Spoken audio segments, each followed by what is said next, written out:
Sejam muito bem-vindos ao Portal Aeronáutico Trem de Pouso. Hoje a gente vai falar sobre uma dúvida que a gente recebe aqui de forma recorrente. Já perdi as contas de quantas vezes eu recebi essa pergunta, seja pelo e-mail ou pela mensagem direta. Vale a pena fazer financiamento para o pagamento, para o investimento das horas de voo ou não? Eu fiz financiamento e vou contar a minha opinião e a minha experiência a respeito disso. Então solta a vinheta e vamos conversar sobre isso.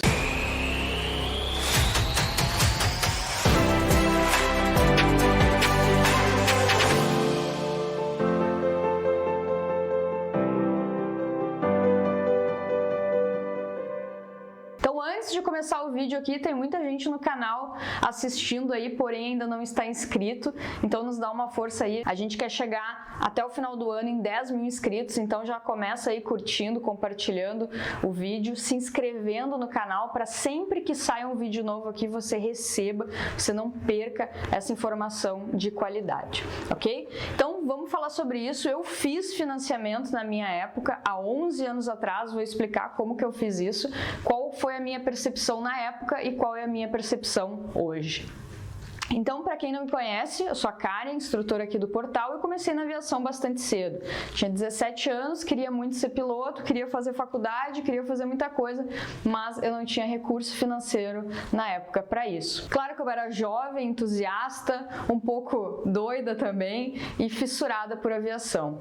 Então, eu comecei inicialmente ali juntando recurso financeiro, né, de pouquinho em pouquinho, aniversários, natais, tudo virava dinheiro, tudo virava hora de voo. Comecei a trabalhar, estagiar, né, na ANAC, depois comecei a dar algumas aulas teóricas e fui juntando esse recurso financeiro, consegui fazer todo o meu piloto privado e 20 horas do piloto comercial. Porém, chegou lá no piloto comercial e a coisa começou a apertar, né? Eu percebi naquela época que eu precisaria de um valor financeiro maior num espaço de tempo menor e eu não sabia muito bem como fazer aquilo. E se de fato essa era a melhor opção, mas para mim naquela época me parecia uma ótima opção.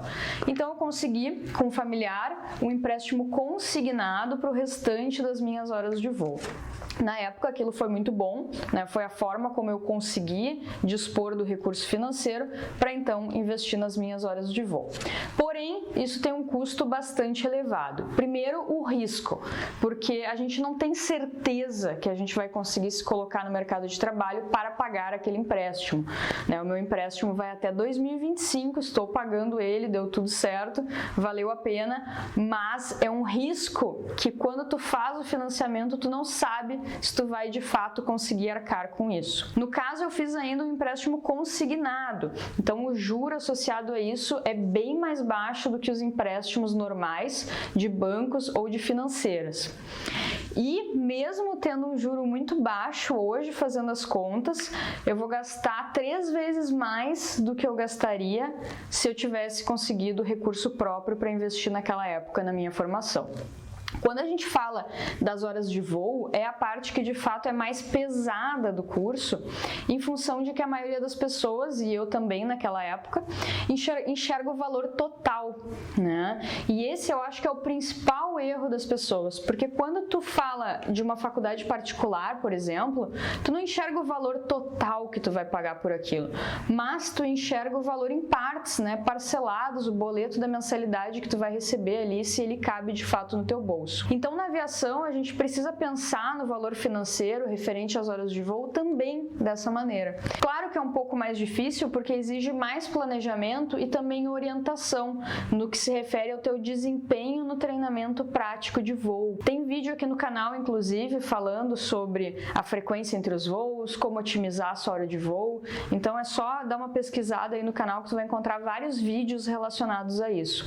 Inclusive, para quem está meio perdido aí, a gente tem uma playlist aqui que a gente chama de overview ou de passo a passo, onde a partir de 2 vídeos vocês conseguem entender toda a formação do piloto privado e toda a formação do piloto comercial. Então, se tu ainda não está familiarizado com isso, eu recomendo que tu assista esses 2 vídeos e depois venha para cá bater esse papo sobre financiamento, que as coisas vão fazer mais sentido para ti, ok?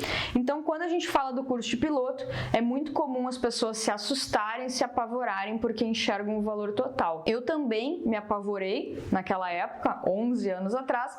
Eu era bastante jovem, não tinha orientação, não tinha planejamento, não sabia exatamente como isso funcionava e achei que de fato o financiamento era a melhor opção. Fui lá, fiz um financiamento consignado, pago ele até 2025, foi muito bom naquela época, mas hoje, olhando para a realidade, olhando para como as coisas realmente são, como o treinamento realmente precisa ser feito, eu penso que um planejamento e uma orientação teria sido muito melhor do que simplesmente ir lá e, como eu digo, né, vender a alma pro diabo, né, vender a alma pro banco, né, porque a gente paga durante muito tempo um valor muito alto e para quem está começando na formação, já começar com uma dívida é bastante complicado. Como eu falei antes, tu não tem garantia nenhuma como em qualquer outra área se tu vai de fato conseguir um emprego de cara e se esse emprego vai te dar um recurso financeiro para pagar essa dívida. Então, na minha visão hoje, tendo mais aí de 10 anos de ensino de aviação, eu vejo como uma série de colegas, de alunos,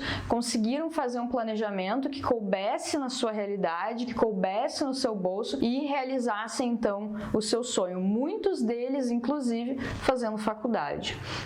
Então, assim, é muito mais uma questão de orientação e de planejamento do que de simplesmente botar os pés pelas mãos e ir lá e fazer um financiamento, né? Que vai te dar um risco muito grande e também vai te dar um juro muito grande. Inclusive, aqui no portal a gente tem um programa que a gente chama de Rumo Certo, Programa de Desenvolvimento e Orientação Profissional, onde o aluno passa por uma sequência de vídeos, uma sequência de exercícios que vão orientar ele como melhor organizar essa formação, como melhor aproveitar esse tempo desenvolvendo habilidades técnicas e não técnicas ao mesmo tempo, que vão fazer total diferença lá na frente, e ele passa por toda uma parte de orientação e ao final ainda, para quem tiver interesse, a parte da mentoria, né? Esse programa foi um programa desenvolvido por mim e pela Olga, que é a nossa coach, a nossa instrutora aqui do portal também, relacionada às habilidades não técnicas, e nesse programa a gente faz todo um mapeamento para que a pessoa entenda, né, tenha clareza da realidade dela, das possibilidades e como fazer isso caber de fato no bolso. Porque como a gente falou já inúmeras vezes aqui no portal, a formação de piloto, ela tem praticamente o mesmo custo de uma formação particular convencional hoje no Brasil. Mas quando a pessoa olha para o valor da mensalidade da faculdade, ela olha só para o valor da mensalidade e não para o total. Então o grande lance na aviação é também quebrar em partes, claro que de forma estratégica, de forma que tu não perca desempenho e de forma que isso caiba no teu bolso. Então, na minha opinião hoje, 11 anos depois de ter feito um financiamento, eu enxergo que essa não seria a melhor opção. Foi a opção naquela época, né? Se você está fazendo ou está pensando em fazer, avalie bem as possibilidades, as realidades, tenta fazer um planejamento antes. Se não tiver opção e tu achar que isso vale a pena, tá tudo certo com isso. Essa é a minha opinião baseada na minha vivência e nas coisas que eu enxergo os alunos fazendo por aí. Então, se tu tem uma opinião diferente, tá tudo certo, comenta aqui embaixo pra gente conversar sobre isso, mas a minha vivência, a minha experiência hoje me mostram que essa não é a melhor opção, e sim um bom planejamento. Então é isso aí, espero que tenha esclarecido essa questão para vocês e eu vejo vocês no próximo vídeo.